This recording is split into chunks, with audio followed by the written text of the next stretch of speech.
Number 10 on my list of the favorite things I watched is actually comes from Netflix. And I don't know if you've seen it or not, but I've never been a biopic person. And so I don't really watch a lot of them. Once in a while I'll catch them, but for the most part I'm not a big fan. What I did love was they put out this really interesting self-made documentary, autobiographical documentary, I guess, about Eddie Murphy, and it's called Being Eddie. And so I don't know if you had a chance to watch it. No, so I watched. I remember I sat down and I was clicking through Netflix and this thing came up and I said, well, let me check this out.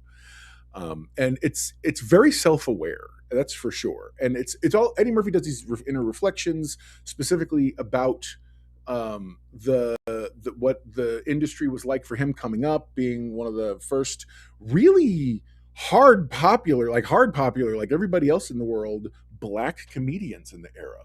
So in the time when the likes of Richard Pryor and some of those other guys were there, Eddie Murphy shows up and just kicks the door down. It was Eddie Murphy being Eddie Murphy, and I loved it.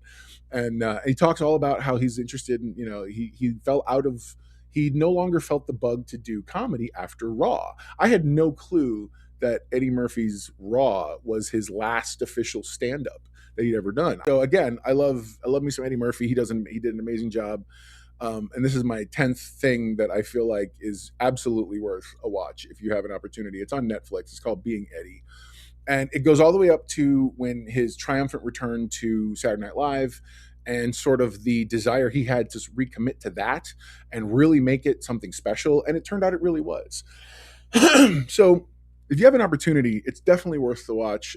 I know that hands down, when I first saw it, I was blown away because again, I've really enjoyed for the longest time the just how what a great actor Eddie Murphy has always been. And I feel like when you look at the history of a lot of what is in front of us today, we've got, you got Dave Chappelle, you've got, all these wonderful, you have Tyler Perry, who's really enhanced the quote unquote black experience when it comes to film and TV and stories and the whole bit.